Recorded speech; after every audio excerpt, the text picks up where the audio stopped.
Y'all be beefing, because why did you not tell me my eyebrows was fucked up in the last video? That's crazy.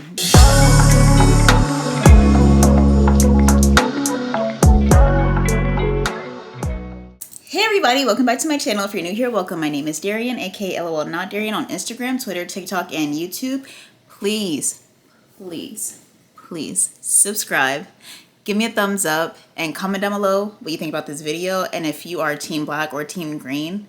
And if you're Team Green, I'm gonna need an explanation. You can't just say, oh, I'm Team Green, No, that's not what we're doing here. You're gonna have to explain yourself immediately.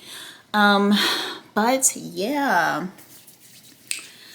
So I just watched the third episode of season 2. Sorry, there's a spider on my window.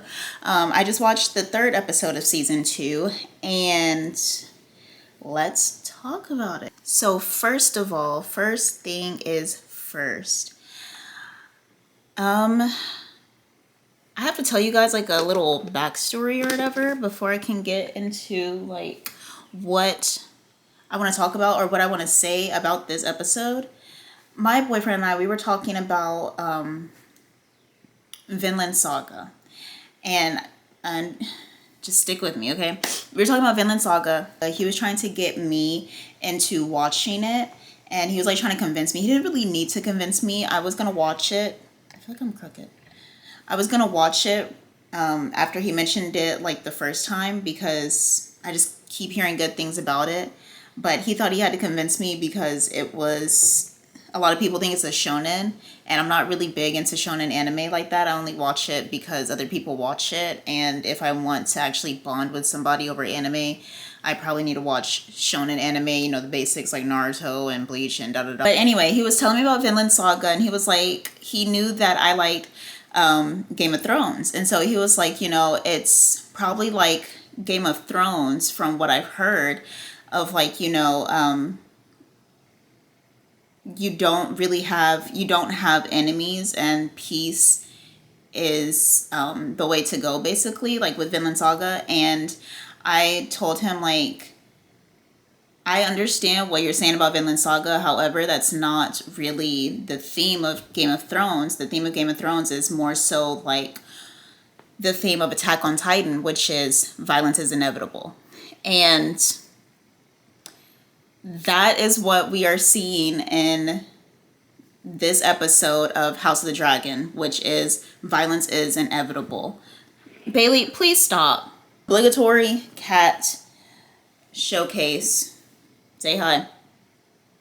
But that's what we're seeing in this episode. The theme is very much so violence is inevitable. And humanity is its own biggest enemy. So the very first scene is the Brackens and the Blackwoods. I remembered it. So the very first scene is the Brackens and the Blackwoods, and they are just two clans that are on the riverside, and they are split. And you see them arguing about, you know, Team Rhaenyra and Team Aegon, right? Right. And they flash forward, and you see literally, you flash forward and you literally see everybody dead around the river, everyone. And it's a very eerie thing to see, but it's also just a forewarning of what's to come within the show if they are to go to war. The next scene is Rhaenyra and her council and her son standing around the grave of Sir Eric and Sir Auric, and they are basically, you know, talking about how fucked it is that Eric has to get buried next to Auric, knowing the fuck shit that happened. And she was saying, you know, he was just basically following orders. I can't even be mad at him, you know. And Rhaenys said a great point that just kept being drilled in throughout this entire episode. Whenever Rhaenyra was talking about war, Rhaenys had told her that the plan or the reason for this war is going to get lost. And Rhaenyra said, well, no, the answer to that is easy. It's them taking my throne. And then Rhaenys was like, right, right. Or was it the baby being beheaded? Or maybe it was Aemon killing your son, Luke. Or maybe it was Luke taking Aemon's eye. And it's going to get to a point where none of those reasons even matter. All of those reasons are going to be lost. And it's just like, I love how like they just kept like drilling it in. Like, you can't, war is all about keeping tallies till it gets to a point where there are no more tallies to be kept, where you're just like, well, you did this, okay, well, you did that, okay, well, you did this, okay, well, you did that. And when is it going to come to the point where forgiveness is an option rather than revenge? You can't always, especially like when you are the leader of a country, you can't always proclaim war in the name of revenge for a personal matter and sacrifice everybody else's lives. Everyone that you are supposed to lead, everyone that you are supposed to rule, sacrifice their lives for your personal agenda. And so I love that, like, that was the theme that just kept being drilled in this episode, because it was just, y'all see why I'm a pacifist?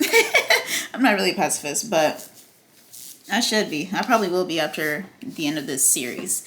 But yeah, so that was that scene. Loved it. The next scene, you see medieval Champagne Poppy walking into the council meeting late with Aegon. And once again, they drilled in the whole thing of somebody was just looking for a reason to fight when it came to the Brackens and the Blackwoods. How they basically said they have always been at odds. They have always been at war. They've always been wanting to fight. And this was just the newest reason to have that battle. And I love how they're so cognizant about war and about the casualties of war, that when Aegon said, like, you know, well, that's a victory for us because the Lord of the, I think it was the Blackwoods. Okay, the Blackwoods. I was right.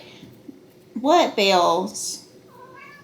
You know, he was saying like, oh, because the Lord of the Blackwoods got killed, that's a victory for their side. And I love that, like, whenever it's a lot of casualties, the people of the council, or at least the people of his council, are emphasizing like, we can't even really count that as a win, because both sides took heavy losses. It was just the fact that their leader got killed. Like, that's not even really a victory at that point. And I like that they actually care about the lives. And one other thing that I also really appreciate, or not appreciate, but like, I don't even know how to describe it, but like, if Aegon and Rhaenyra's councils were flipped, all hell would have broken loose, because Rhaenyra's side is so like gung-ho for war. It's ridiculous. Whereas Aegon's side is like, we need to slow our roll. We need to, like, you know, to an extent, you know, they are still trying to go to war, but it's really more so Kristen being like, medieval Champagne Poppy being very like, you know, we need to fight now. We need to slap that bitch in the face, like, you know. But like, everyone else is like, you know, let's slow up. Sorry, it is so hard having a cat that hates being brushed, because you just have hair everywhere. But anyway, so I say all that to say, thank whoever that they have, like, that they have the councils that they do, because it would have just, like, all hell would have broken loose if Aegon had the council Rhaenyra had, and they all were just, like, war-hungry little mongrels, you know?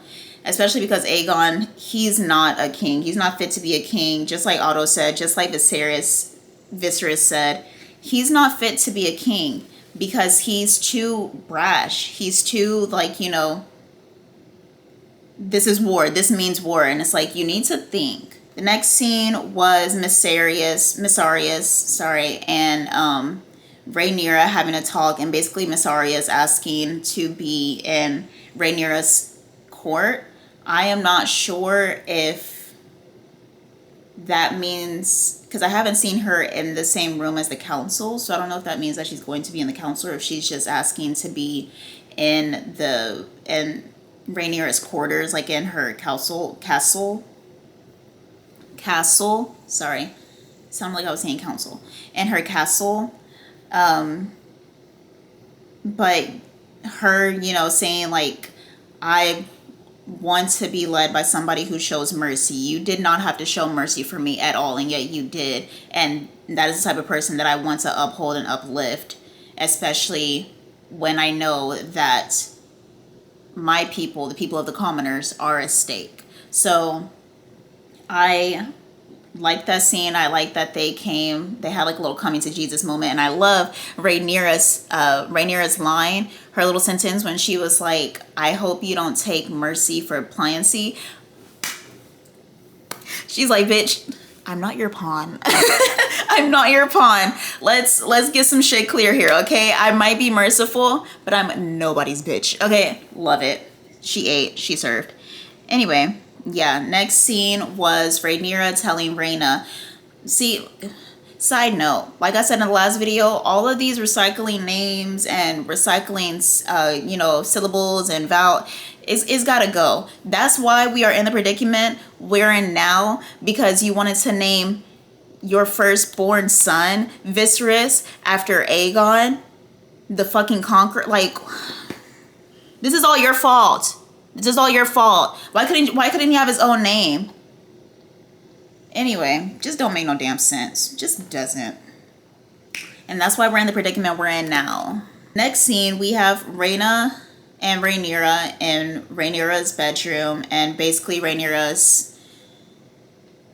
not really banishing Rhaena, but like basically just telling her like, I need shooters by my side, and you can't shoot because you don't got a gun, basically. So Rhaenyra just sending her off to like the farthest land possible to raise her fucking children and be like the stand-in mom and live-in nanny that Rhaenyra unfortunately cannot be for her kids. I feel bad for Rhaena because I know it's probably like a thing of like, she always just felt left out or felt like she was in second place to her sister because she didn't have a dragon to be able to bond with. And it also makes me wonder if she tried, would she have been able to bond with Rhaenyra's husband's dragon? Well, he's still her husband, technically. Especially when Missarius had saw the dragon, flying around, and she said maybe he's lonely. It makes me wonder if Rhaena would have been able to bond with him, or if they're foreshadowing the dragon bonding with somebody else later on in the series, which is also kind of like scary because you don't want any Targaryen that could have a dragon has one, and so it's like, who else could this dragon, who else's hands could this dragon fall into, and is it going to be friend or foe, basically? So that was that. The next scene, we have Daemon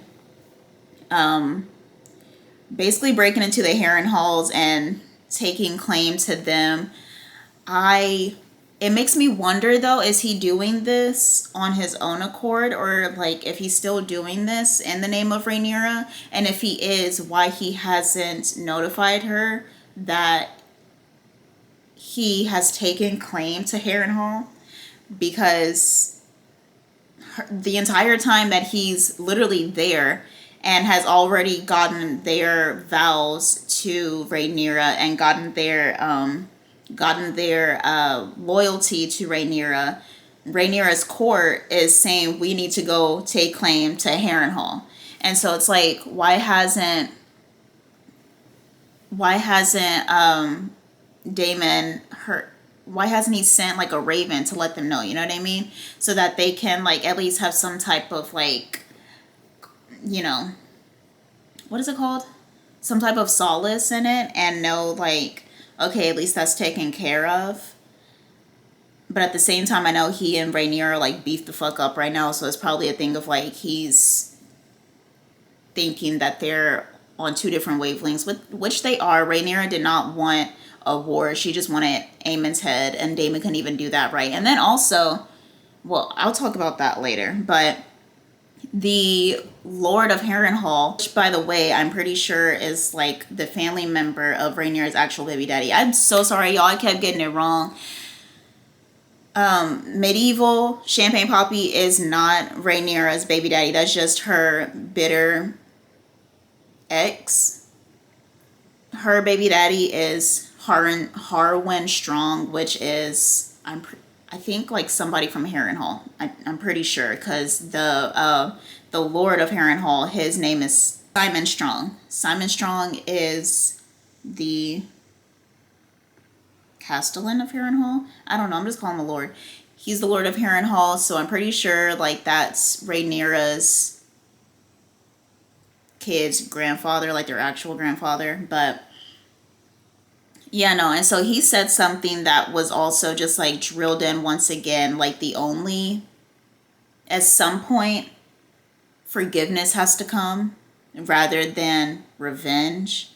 And he said sin begets sin begets sin, talking about the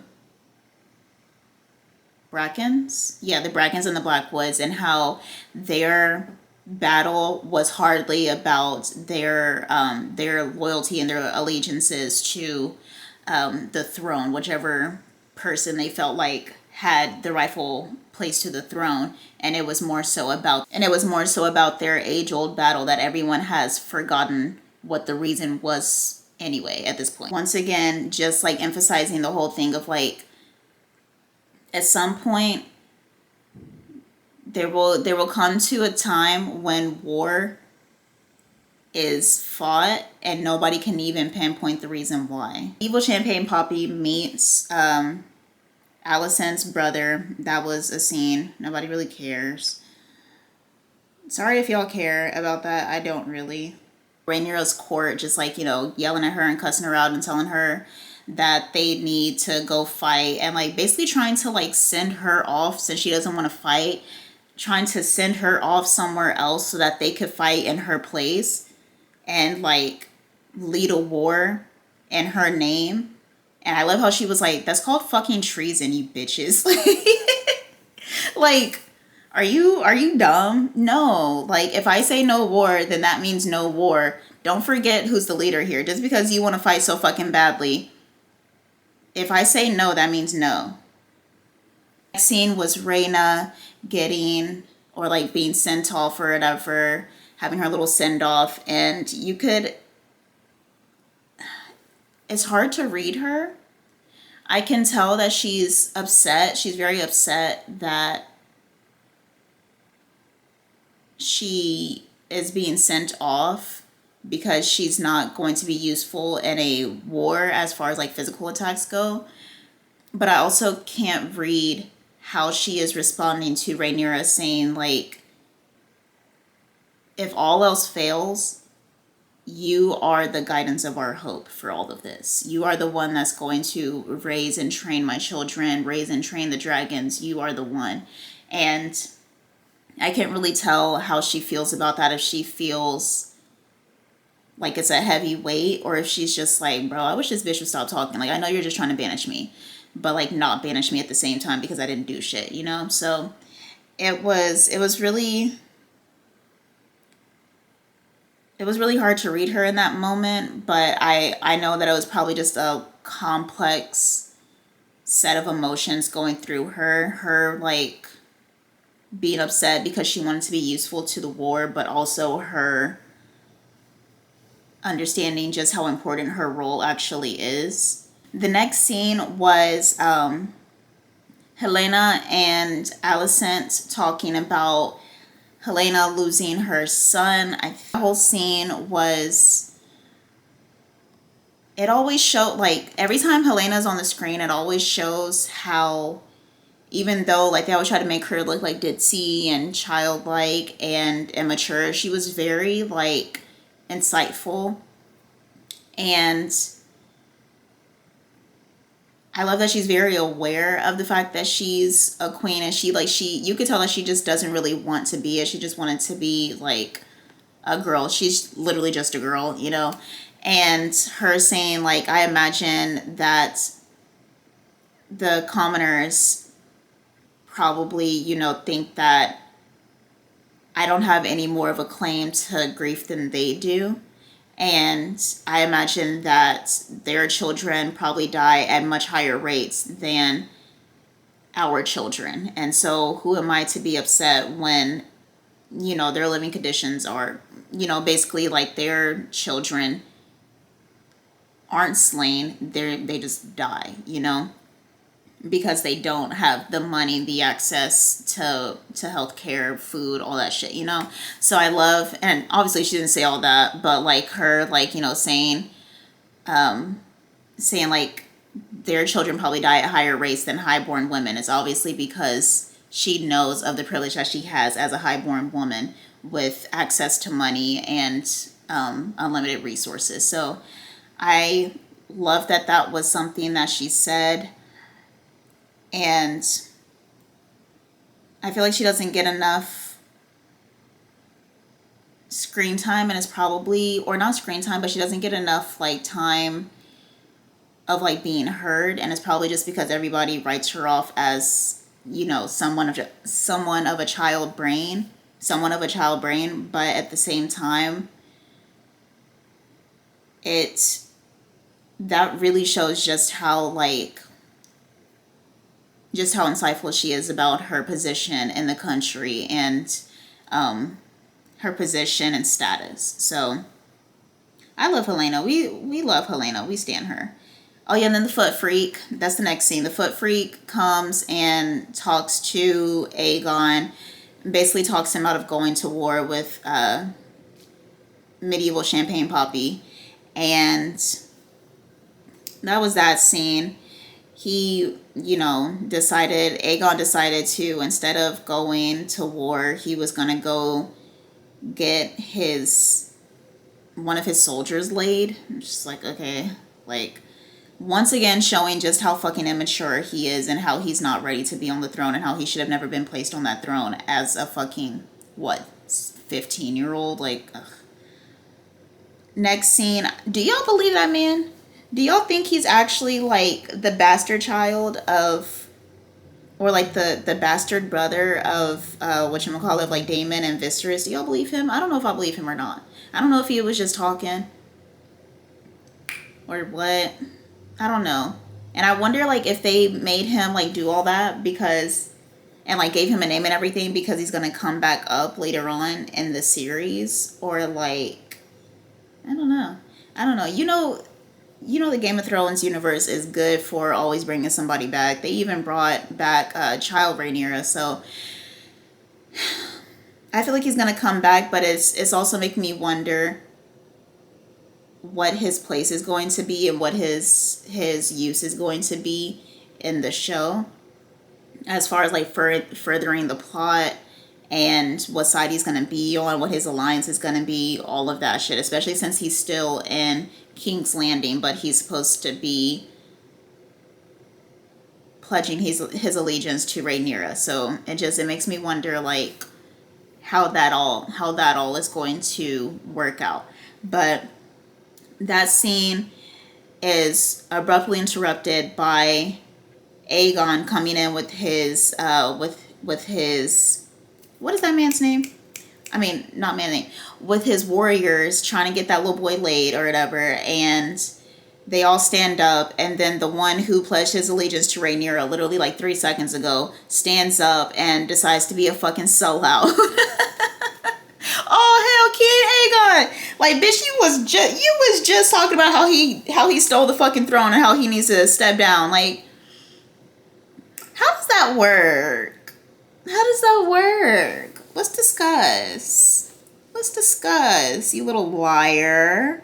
So that happens, and then after that, oh my god, this scene was so like, it made me uncomfortable. It made me sad for Aemond. And it's like, Aegon, you will pay. You will pay for your crimes against humanity, for making me actually feel sorry for Aemond for once. You will pay, and you will go to hell, okay, in a fucking handbasket. Because he walked in on Aemond. You know, cuddling that woman, cuddling his mommy issues woman. And I didn't know that was like his very first woman that he ever slept with or whatever, but it makes it all the more like intimate and everything. And he walks in on him just cracking up while he's butt booty ass naked, dick out, balls out, just, you know, gently brushing the fucking bed sheets while he's just cracking up at his brother being naked, laid up with his first ever. And it's like, there's nothing funny about that. And he stands up, turns around, his little wee out, talking about a whore is a whore type shit. Like, I wonder how that made her feel, or if she like just understands that he had to say that, you know what I mean?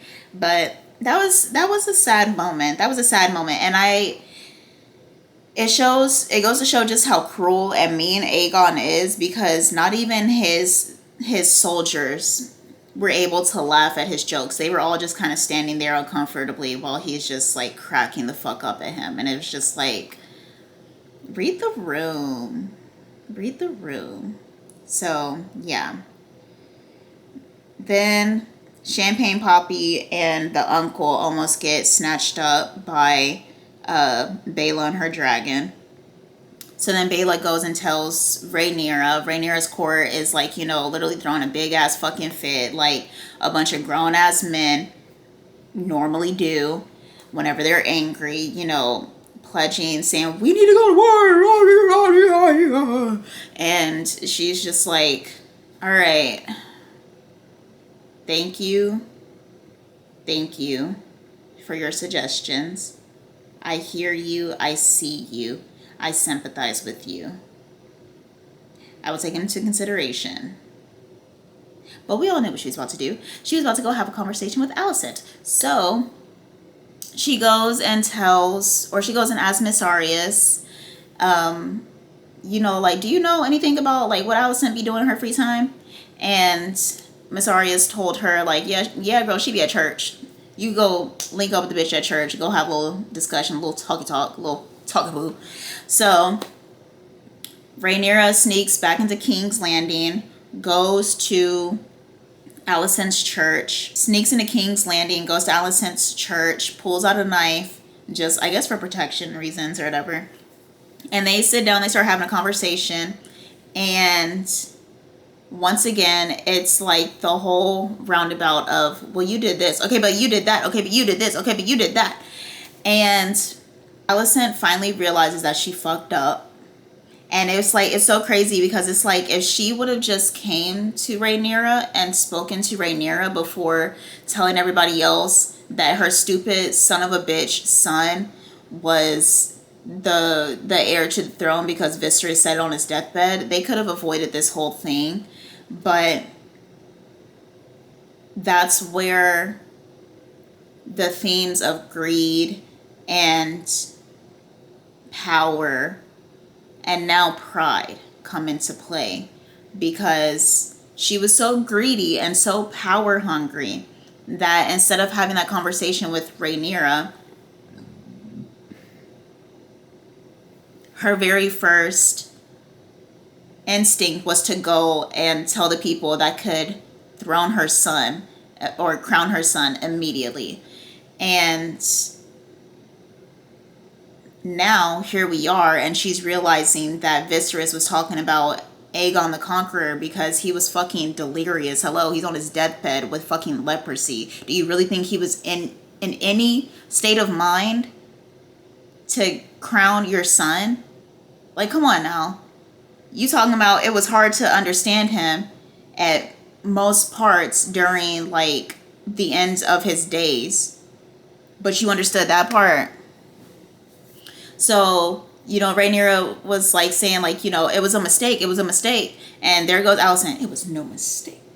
And I know it's only because she knows just how fucking deep things have gotten that there is no turning back at this point. But it's also just another thing of pride. She's now embarrassed because she realized that she fucked up, and she fucked up badly, and she has now done something that will greatly impact and slaughter so many people in the realm over a mistake, and she doesn't want to admit that it was a mistake. And she wants to cop a plea and say it's too late, instead of saying, like, the least she could do is pledge her allegiance to Rhaenyra since she realized that it was a mistake. But she's too embarrassed and she's too prideful to do that because, you know, imagine admitting that you were the reason all of this started and you weren't even right. You weren't even correct. And now everybody is like trying to go to war. Everybody's like gearing up for war. Everybody's getting their dragons ready and everything. The people of the realm are fucking starving because they're giving all of their food and all of their meat to the fucking dragons and whatever feeds the dragons. And it's all because of a misunderstanding. Because you were so power hungry and greedy that you couldn't see past your own wants and needs. So that's where we left off in this episode. Predictions. Oh, I completely forgot to talk about Aemond being delirious. I don't know if he was delirious. Not Aemond, Daemon. I don't know if he was delirious, but like he saw young Rhaenyra sewing Jaehaerys's neck to his body and saying, you're always in and out and I'm always having to clean up your messes. And then I think this was a dream. And then he ended up being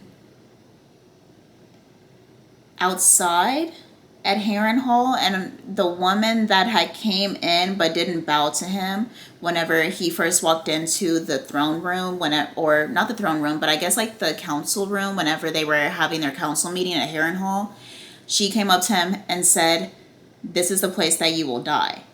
And so I wonder what's going to go on there. I wonder what's going to happen there. I hope he doesn't die before he is able to make things right, at least for Rhaenyra, you know, letting her know that he laid claim to Harrenhal, or if it's a foreshadowing that medieval Champagne Poppy and his little like group or whatever is going to make it to Harrenhal and they're going to have a fight, and Daemon is going to be the loser because he's going to have to fight all of these actual skilled knights and the hand of the king. So it's a lot. I think that's my only prediction. Girl, shit is heating up. Things is heating up. We got 5 more episodes. That's crazy to say. The season just started and we got 5 more episodes left. We only got 5 episodes left. They better make the most of these 5 episodes, chill. Anyway, let me know y'all's predictions down below. Let me know what y'all think.